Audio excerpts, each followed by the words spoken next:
로마서 8장 말씀입니다. 우리 신약성경 로마서 8장 우리 35절 말씀에서 우리 8장 마지막 절 39절까지의 말씀 우리 함께 살펴봅니다. 천천히 같이 함께 읽겠습니다. 누가 우리를 그리스도의 사랑에서 끊으리요? 환난이나 곤고나 박해나 기근이나 적신이나 위험이나 칼이랴. 기록된 바 우리가 종일 주를 위하여 죽임을 당하게 되며 도살당할 양같이 여김을 받았나이다 함과 같으니라. 그러나 이 모든 일에 우리를 사랑하시는 이로 말미암아 우리가 넉넉히 이기느니라. 내가 확신하노니 사망이나 생명이나 천사들이나 권세자들이나 현재 일이나 장래 일이나 능력이나 높음이나 깊음이나 다른 어떤 피조물이라도 우리를 우리 주 그리스도 예수 안에 있는 하나님의 사랑에서 끊을 수 없으리라. 아멘. 네. 오래전 미국의 신문입니다만 뉴욕 타임즈에서 한 베스트셀러로 오랫동안 선정됐던 책 한 권이 있습니다. 그 책 이름이 치킨 수프 for couple soul이라고 하는 책인데 우리나라 말로 번역해 보면 한 커플에게 주는 이렇게 참 우리나라 말은 좀 그렇습니다. 닭죽 한 그릇 이런 정도로.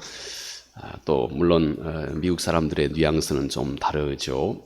이런 책입니다. 그 책 내용 중에 한 커플, 한 부부의 내용을 여기에서 다루고 있습니다. 특히 그 중에 아내 된 수잔 앤더슨이라고 하는 이 여인에 대한 이야기를 여기에서 다루고 있습니다. 이 여인은 34살 당시에 먹은 직장 여성입니다. 그런데 이 여인이 참 불행하게 이 여인이 자칫 의사가 잘못 이 여인의 눈을 다루어서 이 의사의 실수로 이 여인이 실명을 하게 됐습니다. 시력을 잃어버리게 된 것이죠. 이게 어릴 때부터 시력이 없이 살아왔다 그러면 상당한 기간 동안 잘 적응될 수 있기 때문에 그래도 이제 젊은 날에 이를 잘 극복해 나갈 수가 있는데 반해서 이렇게 살다가 실명이 된 경우에는 그 트라우마가 그 충격이 훨씬 크다고 합니다.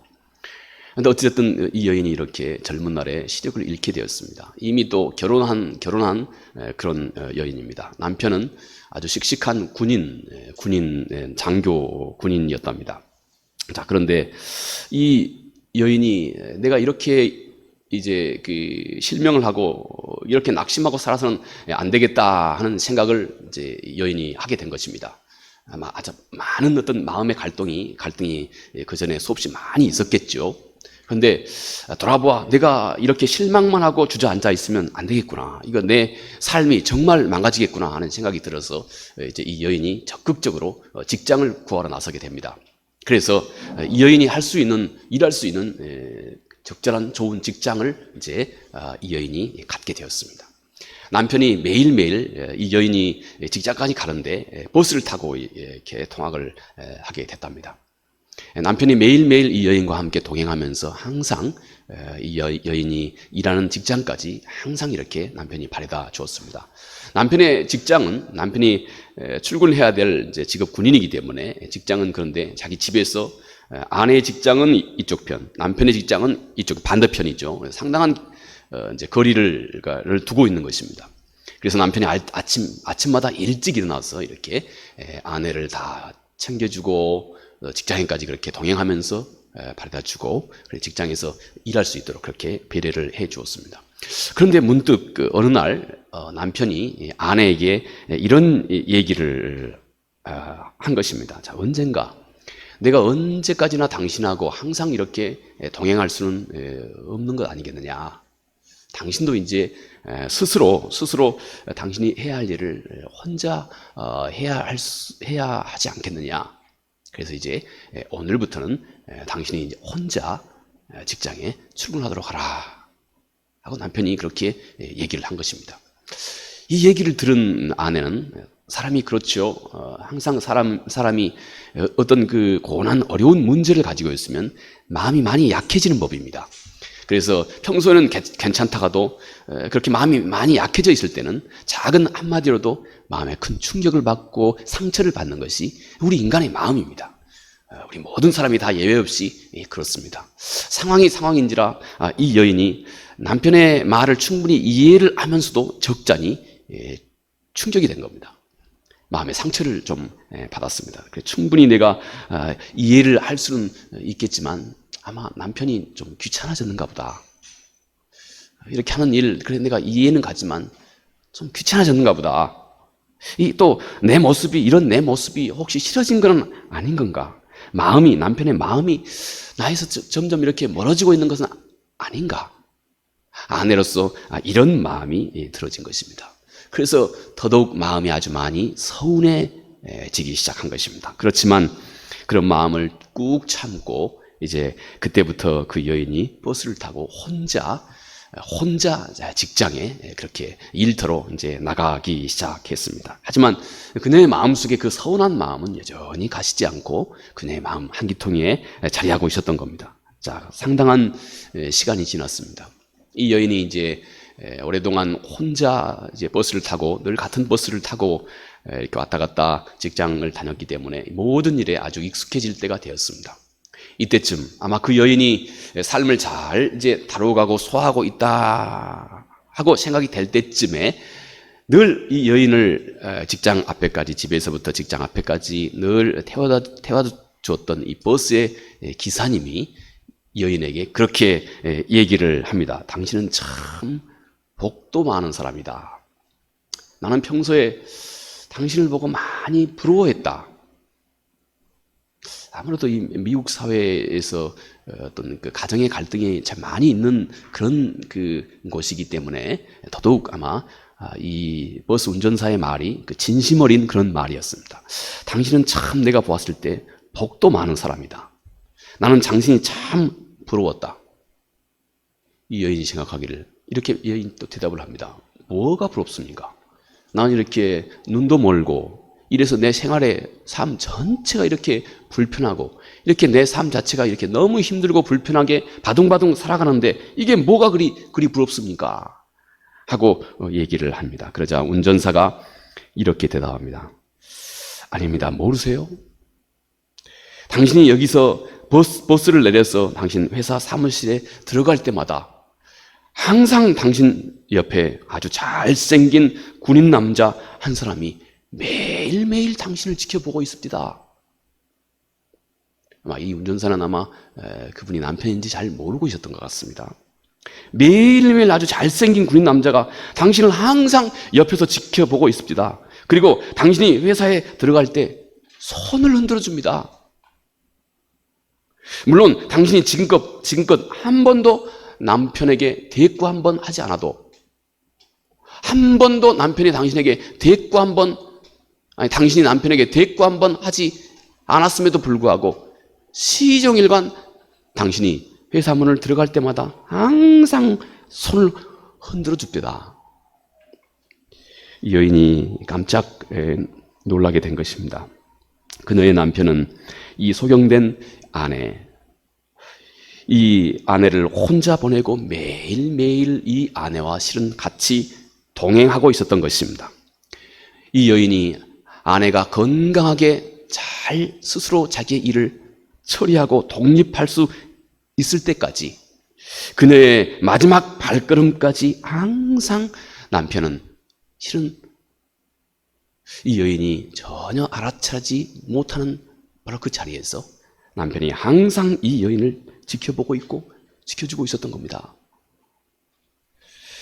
여러분, 이것은 하나님의 사랑을 늘 우리가 실감하지 못하고 있는 이 여인의 모습과 같이, 마치 이 여인 속에 있는 모습과 같이 하나님의 사랑이 그토록 가까이 있음에도 불구하고 우리 마음이 하나님과 전혀 열린 마음이 아니면, 우리 마음이 하나님과 맞대어 있지 않으면 우리는 늘 마치 이 여인처럼 나는 항상 홀로 있다. 아무도 나를 돌봐주지 않는다. 저 가까운, 가장 가까운 저 남편조차도 전혀 나를 돌봐주고 있지 않는다. 늘 우리는 하나님 앞에서 이런 생각을 항상 갖고 있는 것입니다.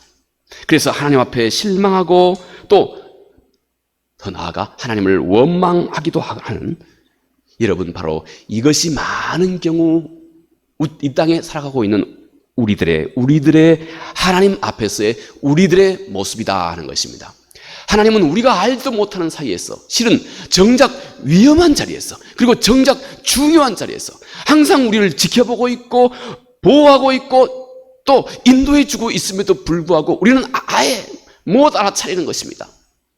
그분이 우리에게 손길을 흔들어줘도 우리는 전혀 알아차리지 못하고 있는 것입니다. 오직 우리는 우리의 생각에만 딱 빠져서 항상 하나님 그분 앞에 섭섭하고 실망스러운 그런 마음만 우리 안에 많이 가지고 있는 것, 바로 그것 아닌가 하는 것입니다. 여러분, 하나님은 그렇지만 그런 우리를 마치 이 여인의 남편처럼 매일매일 하나님은 우리와 동행하고 계신다고 하는 것, 이것이 항상 하나님이 우리를 향하신 하나님 그분의 섭리라고 하는 것, 그분은 늘 우리와 동행하고 있고 항상 우리가 행여 위험한 일 당하지 않은지, 또 행여 저가 가지고 있는 저 믿음의 분량에서 너무 과한 시험에 빠져들고 있지는 않은지, 하나님께서는, 사도 바울은 고린도전서 10장에서 우리가 시험을 당할 때에는 마치 저울로, 그래, 저 아이가 저 시험을 능히 감당할 수 있을지 없을지 저울로 꼭 재보고 있으면서 우리를 그토록 민감하게 지켜주고 계시는 바로 그분이 전능하신 하나님이시다. 우리는 이 하나님과 사랑 얘기를, 하나님은 이미 우리와 그런 사랑 얘기를 시작하고 계셨고 오래전부터 시작하고 계셨고 수없이 많은 일들을 통해서 하나님께서 우리와 더불어서 그런 사랑 얘기를 지금 펼쳐가고 있는 중이라고, 이런저런 모습을 통해서, 우리 인생의 이런저런 모습을 통해서 하나님께서 우리에게 사인을 주고 계시고 우리의 마음을 그분이 그렇게 터치하고 계신다 하는 것입니다. 그런데 이 여인이 어느 순간에 쉽게 던지고 있는 이 버스 운전사의 딱 한마디를 통해서 그 남편이 얼마나 자기 자신에게 가까이 와 있고 얼마나 깊이 자기를 사랑하고 있는지에 대한 자각을 하는 것처럼 하나님께서 우리도 어느 순간에 이 하나님의 사랑을 아하 하고 깨닫게 하십니다. 삶의 어떤 계기를 통해서, 전혀 예기치 않는 계기를 통해서 하나님이 우리의 눈을 활짝 열어서 그분의 존재를 우리에게 딱 드러내 주신다 하는 것입니다. 여러분, 이렇게 하나님의 사랑은 늘 우리 삶 가운데 지극히 신실하고, 내가 오랫동안 그분께 실망하고 그분을 외면하고 원망하고 있을 때에도 한결같이, 지극히 한결같이 하나님은 아주 부드럽고 조용하고 잠잠하게 우리를 사랑하신 전능하신 하나님이시다 하는 것입니다. 우리들의 신앙의 성숙은 이 하나님의 잠잠한 사랑에 대해서 내가 점점 눈이 열려가는 것입니다. 이것이 우리들의 신앙의 성숙, 바로 그것을 의미하는 것입니다. 이 사랑을 내가 점점 알아가게 됩니다. 자, 성경은 말하기를 하나님은 사랑이시다, 하나님은 사랑이시다 이렇게 말합니다. 그분 하나님께서 내 삶을 다루고 계시는 그분의 모든 섭리에 동기가 딱 한 가지 있는데, 내가 지금 내 삶 가운데서 얼마나 다양한 삶의 경험을 하고 있습니까? 그런데 그분이 내 삶을 이렇게 저렇게 다양한 삶을 내가 경험하도록 그분께서 내 삶을 그렇게 인도하고 계시는데, 좋든 굿든 그분이 내 삶을 인도하고 계시는 한 가지 딱 동기는 딱 한 가지다는 것입니다. 사랑이다는 것입니다. 사랑이다는 것입니다. 하나님을 섬기는 또 우리 교회, 하나님을 섬기는 우리 기독교, 그래서 우리 교회는 또 우리 기독교는 그래서 우리가 사랑으로, 이 하나님의 사랑으로 가득하게 되는 것입니다. 또 이런 모습을 갖추가게 됩니다.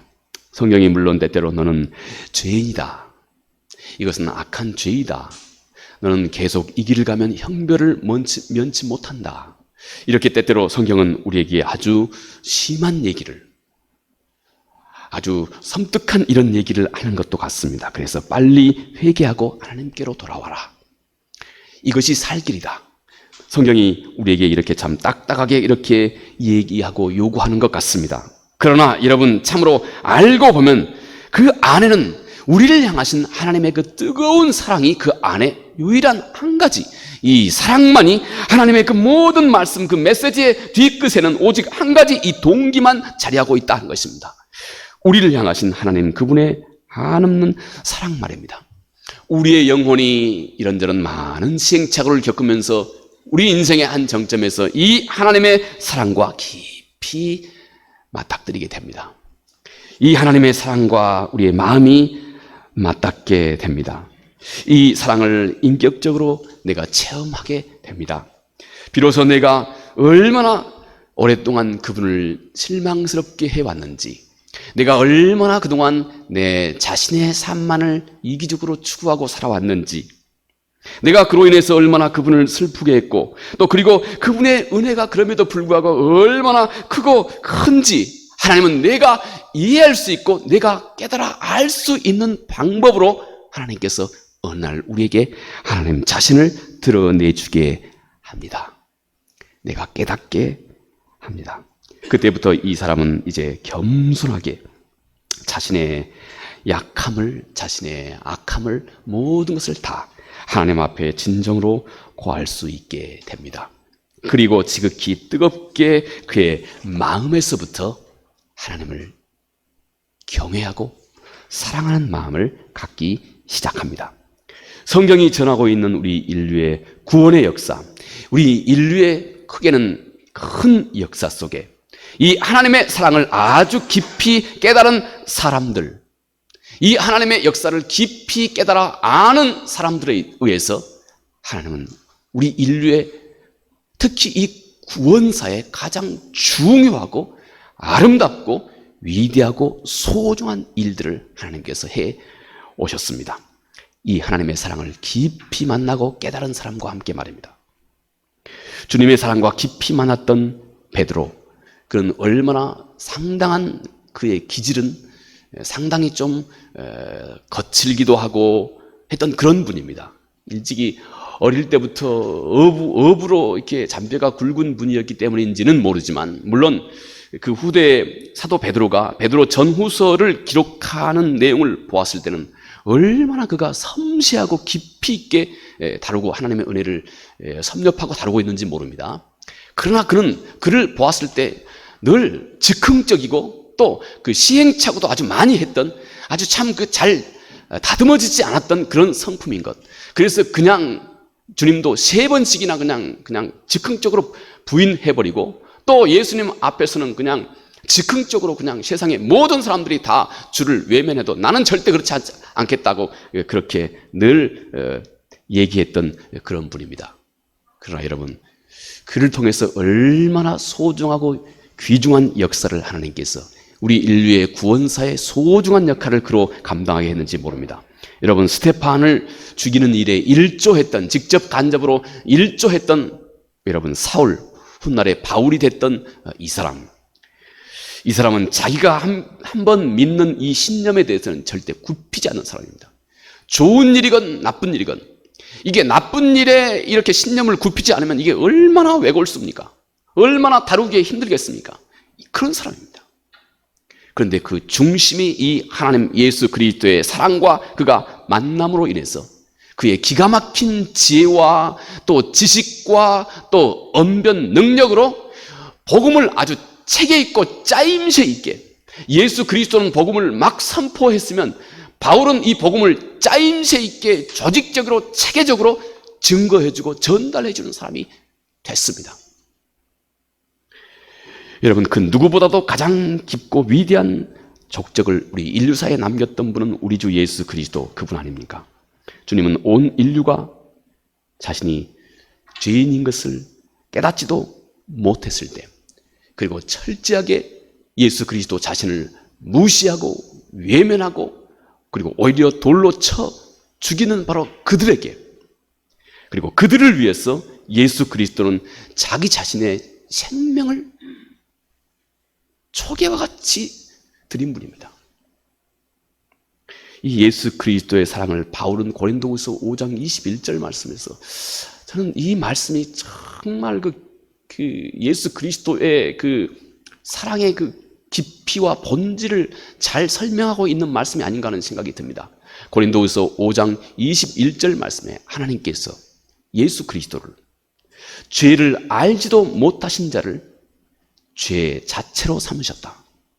하나님이 예수 그리스도를, 죄를 알지도 못하시는 사람, 여러분 우리 그렇지 않습니까? 우리가 마음이 깨끗한 사람일수록, 그래서 작은 일에 대해서도 깨끗하고 정직하게 살아온 사람일수록 작은 모욕도 못 참습니다. 작은 모독도 참기가 어려워요. 그래서 마음이 깨끗한 사람일수록, 마음이 약하고 순수한 사람일수록, 그래서 어떤 충격에 대해서 못 견디고 자살을 해버리고 이런 경우도 많습니다. 그 본질을 따져보면 작은, 마음이 깨끗하고 순결한 사람일수록 작은 모독 하나도 못 견디는 겁니다. 예수 그리스도는 죄를 그런데 알지도 못하는 분입니다. 우리는 죄에 대해서 익숙하지 않습니까? 한 번 죄를 짓고 두 번 죄 짓고 아주 익숙해서 뭐 이래도 어느 정도는 상당히 익숙해져 있습니다. 근데 저는 죄를 한 번도 모르시는 분입니다. 이 죄 자체가 얼마나 하나님을 모독하는 일인지 너무너무 그분은 다 알고 있는 분이죠. 그런데 그분이 죄를 짊어질 뿐만 아니라 친히 죄 자체가 되게 했다. 주님을 죄 자체가 되게 했다. 이것처럼 예수 그리스도의 십자가의 구속의 역사를 사도 바울이 잘 표현하고 있는 말은 없는 것 같아요. 가장 잘 표현하고 있는 것 같아요. He made him who knew no sin to be sin. 그래서 저는 이 구절을 절절 암송하고 있습니다. 한글이건 영어거든. 하나님께서 전혀 죄를 알지 못하신 자를 죄 자체가 되게 했다. 여러분, 이것이 곧 하나님의 뜻을 따른 우리 주 예수 그리스도의 은혜입니다. 이 사랑으로 여러분, 우리가 나같이 부족하고 나같이 무능한 사람도 하나님의 가족이 되게 해주신 것입니다. 자, 오늘 사도 바울의 말씀, 우리를 향하신 하나님의 사랑의 본질이 무엇인지 짧게 한 세 가지만 생각해 봅니다. 끊을 수 없는 사랑이다 하는 것입니다. 이 하나님의 사랑은 끊을 수 없는 사랑이다. 35절에 누가 우리를 그리스도의 사랑에서 끊으리요? 끊을 수 없는 사랑이다 하는 것입니다. 여러분이 정말로 그리스도인이라면 이 약속의 말씀을 항상 붙들고 계셔야 됩니다. 이 세상은 거짓 가르침도 많고, 또 이 세상은 우리를 유혹하는 일들도 많거든요. 우리들의 신앙의 본질을, 아주 본질부터 흔들어내는 일들이 많이 있습니다. 앞으로도 많이 있을 것입니다. 또 여러분 자신의, 내 자신의 약함과 무능함과 무기력함이 내 신앙 자체, 내가 정말 하나님으로부터 구원받은 사람인가? 하는 이런 회의를 또 내 안에서부터 나를 흔들 때도 많이 있을 것이고 또 있습니다. 그럴 때마다 여러분, 우리는 이 하나님의 약속, 내가 생각하고 있는 내 자신을, 내 판단을 의지하지 말고 하나님의 약속을 의지하고 계셔야 됩니다. 하나님의 약속의 말씀이 바로 이것입니다. 누가 우리를 그리스도의 사랑에서 끊으리요? 끊을 수 없다고 하는 말을 사도 바울은 수사적으로 강조해서 이렇게 말하고 있는 것입니다. 그 누구도 이 하나님의 사랑을 너에게서 끊을 수가 없다. 나를 향한 주님의 사랑은 한마디로 그 성격을 이렇게 말합니다. 끊을 수 없다. 그 어떤 이유로든지 우리를 그리스도의 또는 하나님의 그 사랑에서 끊을 수가 없다. 그 믿음과 그 신앙이 진실이라면 내가 스스로 그를 부인하고 내 입술로, 내 마음을 담은 내 입술로 그를 스스로 부인하지 않는 이상, 내 자신이 하나님을 스스로 부인하지 않는 이상, 그 세상에 어떤 것도, 어떤 외부적인 것도 절대 당신과 그리스도의 사랑을 끊을 수가 없다. 하나님의 사랑을 끊을 수가 없다 하는 것이 이 성경이 우리에게 선포하고 있는 진리입니다. 어떤 환란이 와도 끊을 수가 없고, 어떤 어려움이 닥쳐도 끊을 수가 없다고 말합니다. 어떤 핍박이 와도, 하물며 어떤 굶주림이 와도, 어떤 헐벗음이 와도, 어떤 위험이 내게 다가와도, 또 혹은 그 누군가 너에게 칼을 들이댄다 할지라도 어떤 것도 나를 예수 그리스도의, 하나님께서 그리스도 안에서 이루어 놓으신 이 사랑에서 끊을 수가 없다는 것입니다. 하나님이 우리와 더불어서 그분의 사랑을 이렇게 시작하셨습니다. 사도 바울은 빌립보서 1장 6절 말씀에 이 사랑을 시작하신 분이 하나님이시다. 그러므로 이 사랑이 완성된 날, 예수 그리스도 앞까지 이를 때까지 하나님께서 이 사랑을 이끌어 가신다. 이렇게 말씀을 하고 있는 것입니다. 여러분, 그가 내 안에서 이 사랑을 시작하신 것입니다. 오히려 그러므로 많은 환난으로 인하여서 이 사랑은 더 깊어지는 사랑입니다. 이해가 잘 안 되는 사랑입니다. 진실한 사랑이라고 하는 것은 반드시 이런 성격을 띠고 있다고 하는 겁니다. 여러분, 부모가 아장아장 걸어가는 아이, 앞가림을 다 하면 부모의 품에서 떠나게 됩니다. 그러나 이 아이가 앞가림을 못하면 못할수록 나이에 상관없이 말이죠, 어린 아이가 앞가림을 못하고 아장아장 여기저기 가면서 사고치고 이렇게 아장아장 못하면 못할수록 그 부모의 관심은 이 아이에게 더 집중됩니다. 이게 하나님의 사랑이라는 겁니다. 그런 사랑을 누가 끊을 수 있겠느냐 하는 겁니다. 이것이 진짜 사랑이고 하나님의 사랑이라는 것입니다. 내가 부족하고 약하면 약할수록 더 부모가 더 관심이 집중되는 것처럼 하나님의 사랑은 너희가 죄가 많을수록 그분의 은혜가 더 넘쳐나는 사랑인데 그 사랑을 누가 끊을 수 있겠느냐는 겁니다. 아무도 못 끊는다는 것입니다. 이 사랑으로 하나님께서 우리의 사랑을 보증하신 것이다 하는 것입니다. 그러므로 여러분, 먼저 우리가 이 하나님의 사랑 위에, 이 하나님의 약속 위에 우리의 마음을, 우리의 믿음을 아멘하고 견고하게 세워야 한다 하는 것입니다. 두 번째, 하나님의 사랑은 세상을 이긴 사랑이다. 성경이 여러분, 우리 그리스도인의 세 가지 적, 3대 적을 성경은 우리에게 알려주고 있습니다. 우리 그리스도인이 우리가 신앙에서 늘 해이하게 하고 일탈하게 하는 이 세 가지 3대 적이 있습니다. 첫 번째는 우리 육신이라는 거예요. 육신. 성경에서는 사도 바울은 로마서 8장에서 특히 이렇게 말합니다. 육신에 속하지 말라고. 너는 육신, 옛사람에 대해서 죽은 자가 되었다고. 너는 너의 옛사람이 죽은 자로 그렇게 여기라고. 성서에서 죽은 자로 여기라 하는 이 여기라고 하는 말은 이 영어 성서는 consider 이렇게 번역되어 있습니다만 실제 이 원래 그리스 말은, 원래 성서 원어는 로고스입니다. 로고스는 요한복음에서 변하지 않는 하나님을 로고스라고 이렇게 말합니다. 너가 옛사람에 대해서 죽었다고 하는 이 진리는 마치 변하지 않는 이 하나님처럼 분명한 진리다 하는 것입니다. 너는 그렇게 너의 옛사람이 이미 예수 그리스도가 십자가에 죽을 때 너의 옛사람, 너의 육신의 옛사람이 그렇게 죽은 자다. 여러분, 여기 얼마나 꽃이 아름답습니까? 그런데 이 꽃을 딱 잘라서, 이 윗꽃을 딱 잘라서 여기에 꽃병에다가 떡 넣어놓는다 합시다. 여기에 꽃이 자라있으면 뿌리가 깊이 내리고 있기 때문에 언제까지나 팔팔하게 살아있습니다. 그런데 얘는 잘라서 이 꽃병에 딱 넣고 있으면 물이 당분간 이 물 때문에 이 꽃이 살아있는 것처럼 보이지만 이미 이 아래는 뿌리가 생명이 없는 것입니다. 우리의 육신, 우리의 옛사람이 그와 같다는 것입니다.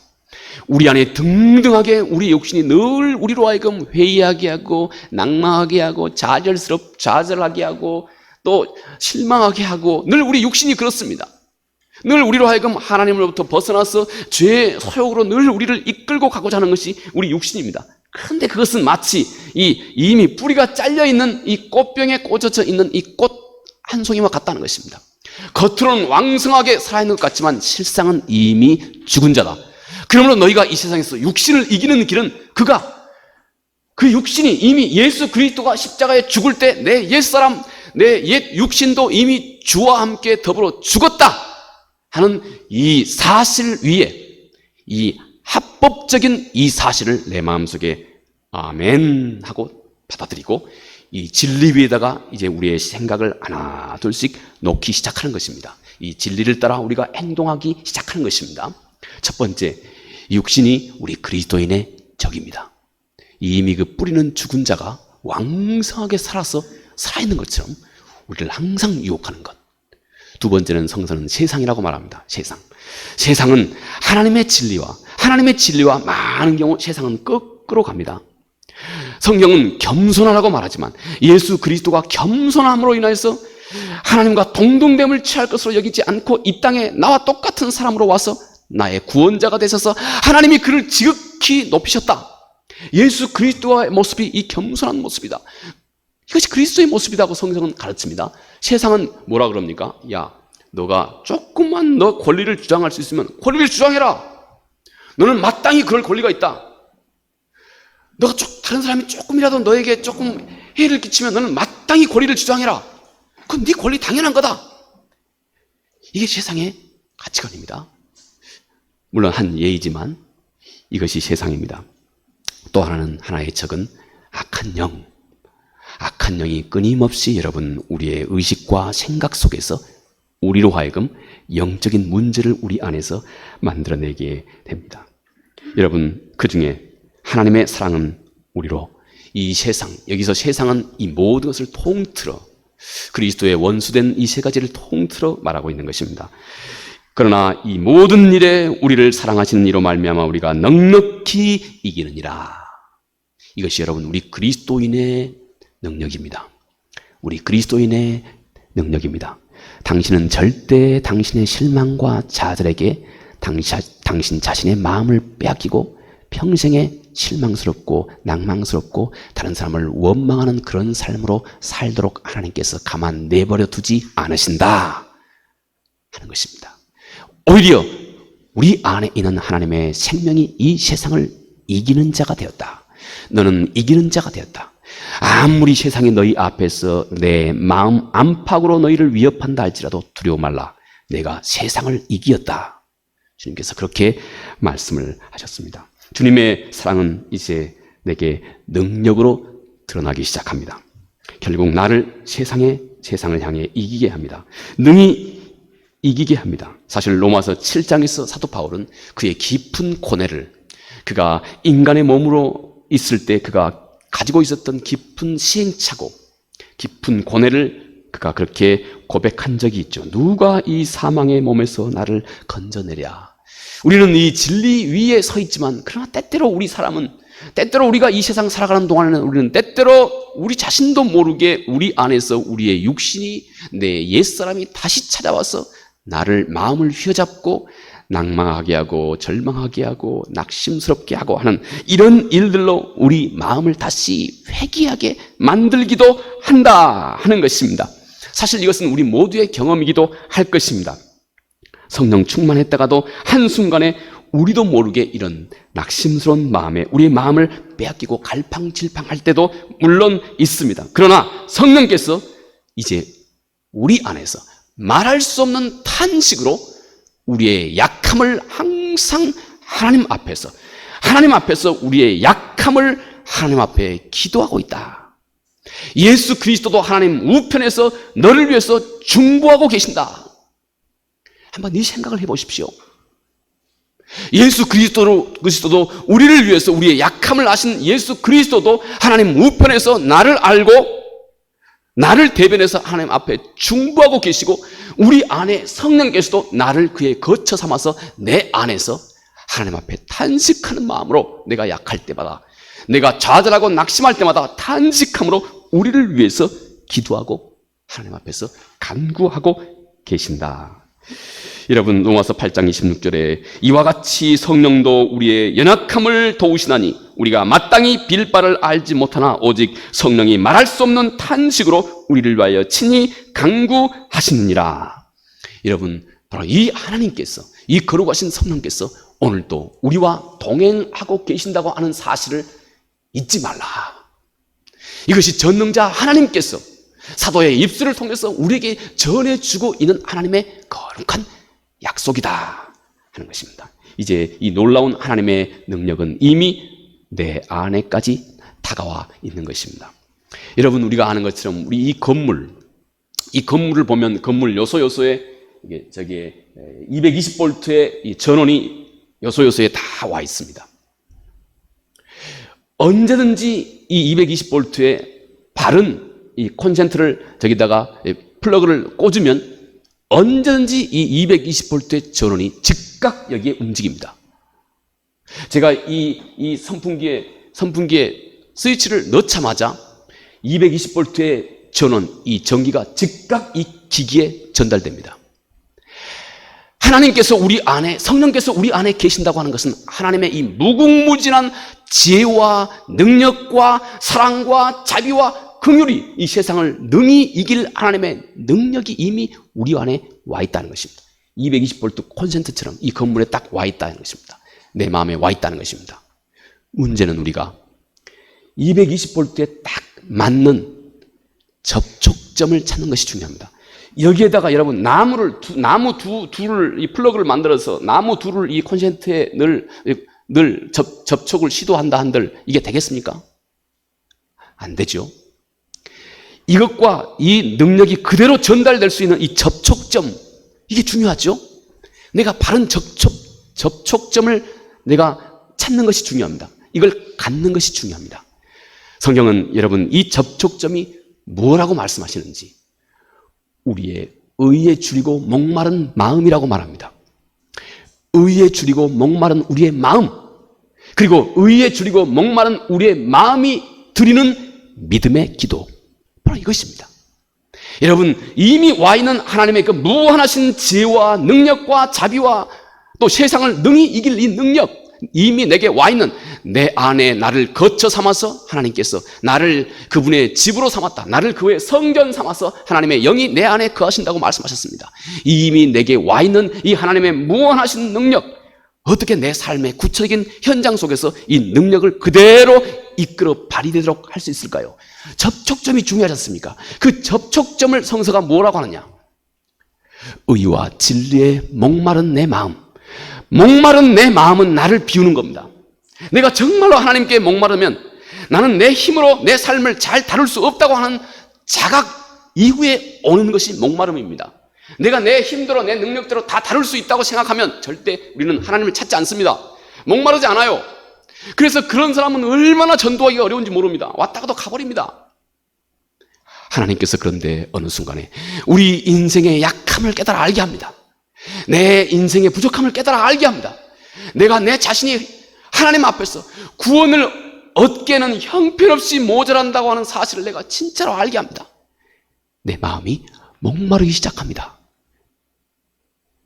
그리고 이 목마른 자는 하나님이 들을 만한 기도를 시작합니다. 기도.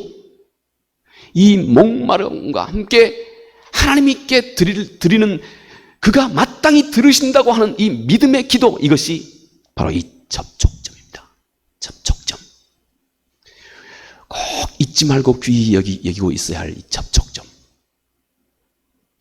이것을 통해서 하나님의 능력이 우리 안에 드러나기 시작하는 것입니다. 하나님의 사랑이 이 진리와 내 믿음과 함께 나를 변화시키고 강하고 굳세게 해나가기 시작한다 하는 것입니다. 여러분, 이렇게 우리는 세상을 이기는 자가 되었다 하는 것입니다. 마지막, 이제 우리가 확신해야 할 사랑, 우리가 그의 사랑을 확신해야 한다는 것입니다. 38절 이하, 내가 확신하노니 사망이나 생명이나 천사들이나 권세자들이나 현재 일이나 장래 일이나 능력이나 높음이나 깊음이나 다른 아무 피조물이라도 우리를 우리 주 예수 그리스도 안에 있는 하나님의 사랑에서 끊을 수 없으리라. 사도는 이것을 확신한다고. 사도가 구구절절하게 예를 들고 있는 거 보십시오.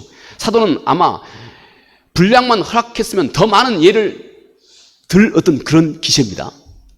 다시 말해서 세상의 모든 어떤 일도 나를 하나님의 사랑에서부터, 그리스도 예수의 사랑에서 끊을 수 없다. 나는 이것을 확신한다고 하는 것입니다. 이제 내가 할 일, 확신입니다. 확신하는 것입니다. 하나님의 사랑이 내 안에 살아있음을 확신하는 것입니다.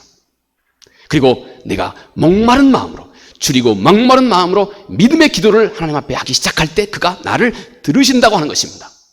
그리고 그분의 능력이 내 삶 가운데서 이제 철철 흘러 넘치기 시작한다 하는 것입니다. 우리는 이 하나님의 약속과 사랑을 확신하는 것입니다. 내가 만약에 하나님의 사랑, 하나님의 예수 그리스도의 사랑을 확신하지 못한다면 여러분, 우리 안에는 아무 능력도 경험하지 못하게 됩니다. 진리를 확신하는 것, 그것은 내 삶의 능력으로 나타나기 시작합니다. 적수인돌 이 목사님이 한 비유 말씀을 하나 하고 마치겠습니다. 그분이 이런 비유를 하시더라고요. 그래서 참 인상이 깊어서 제가 소개를 합니다. 자, 그분의 말씀에 하나님의 말씀은 마치 여기 호수가 있다 합시다. 호수가 있다면 그분의 말씀입니다. 여기 호수가 있는데 꽁꽁 얼었습니다. 꽁꽁 온 이 호수 위에 나무 토막 하나가 있다 합시다. 나무 토막. 근데 이 하나님의 말씀, 혹은 하나님은 이 꽁꽁 언 이 호수 위에, 이 얼음 위에 놓여져 있는 이 나무 통나무와 같다. 하나님과 하나님의 능력과 하나님의 말씀은 마치 이 꽁꽁 얼어붙은 이 호수, 그 얼음 위에 놓여져 있는 이 통나무와 같다. 이분이 이런 비유를 합니다. 자, 이 통나무. 겨울이 지나고 이제 여름이 다가오면 얼음이, 기후가 점점 뜨뜻해지기 시작하면 이 얼음이 점점 녹아 들어가기 시작하죠. 얼음 입장에서는 이 뜨뜻한 기운이 환란입니다. 어려움입니다. 힘들고 어려운 일들입니다. 이 어려운 일들이 마치 이 뜨뜻한 기온이 이 시원한 얼음 위에 불어 닥쳐오기 시작하면 점점 그 얼음 위에 굳어져 있었던 이 통나무가 점점 호수 아래로 점점 내려오게 된다는 것입니다.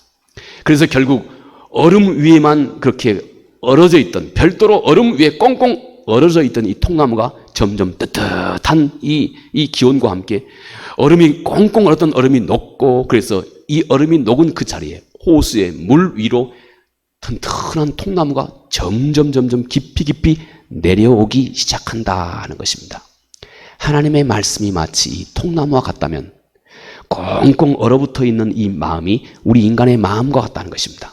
그런데 이 인간의 얼어붙어 있는 마음이 뜨뜻한 이 얼음 입장에서는 힘들고 어렵게 하는 이 뜨뜻한 기운들, 다시 말해서 환란이나 근심이나 걱정이나 염려나 이 모든 일들로 인해서 이 얼음이 점점 녹아져가면 녹아져갈수록 신기하게 얼음 위에 동 떨어져 있었던 꽁꽁 얼어붙은 이 통나무가 점점 호수의 물 안으로 점점 스며 들어오기 시작한다는 것입니다. 그리고 결국은 이 호수의 물 안으로 텀벙 들어가서 호수와 통나무가 하나로 연합하기 시작한다는 것입니다.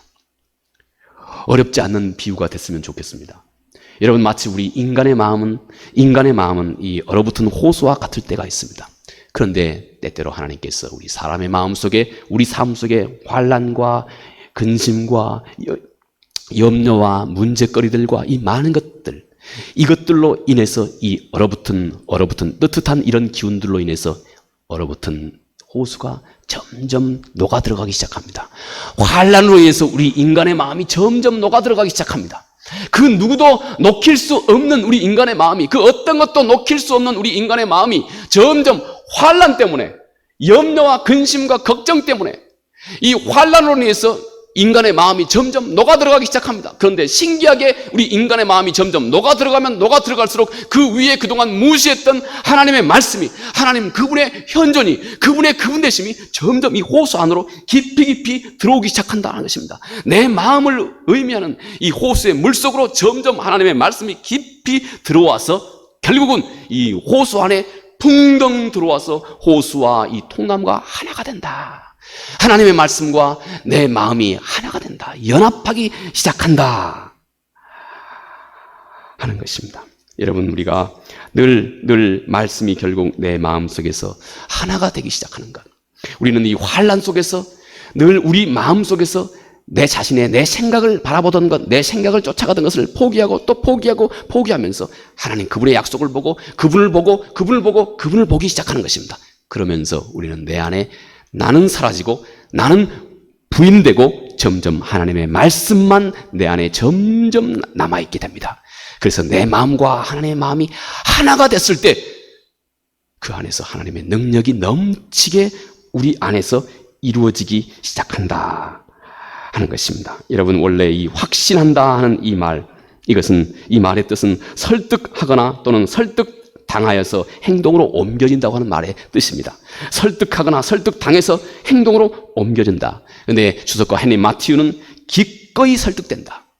하나님은 우리로 하여금 우리 안에 있는 환난을 통해서 그동안 그렇게 견고했던 내 마음, 버티고 있던 내 마음이 기꺼이 그분의 말씀에 설득되도록 환난을 통해서 하나님은 우리 안에서 그런 선하신 역사를 이루어 가게 된다는 것입니다. 그리고 우리는 이 고난의 중심에서 점점 하나님 그분의 말씀과 또 그분과 가까이, 그리고 그분이 말씀하신 모든 약속과 진리에 내 마음이 동의하고 온전하게 설득되기 시작한다는 것입니다. 무더운 더위가 오면 올수록 하나님의 말씀은 우리의 마음을 녹이고 녹여져 있는 우리의 마음 속에 하나님의 말씀이 점점 깊이 우리의 마음, 우리의 전 존재 속으로 스며 들어오기 시작합니다. 이것이 하나님의 역사입니다. 그러므로 사도가 이렇게 말합니다. 사망이나 생명이나 천사들이나 권세자들이나 현재일이나 장래일이나 능력이나 높음이나 깊음이나 아무 피조물이라도 우리를 주 예수 그리스도 안에 있는 하나님의 사랑에서 끊을 수 없으리라. 아멘. 자비하신 아버지 하나님 고맙고 감사합니다. 사도의 이 힘찬 선포가 오늘 우리 모두의 고백이 될 수 있도록 은혜를 베풀어 주시옵소서. 예수님 거룩하신 이름으로 기도합니다. 아멘.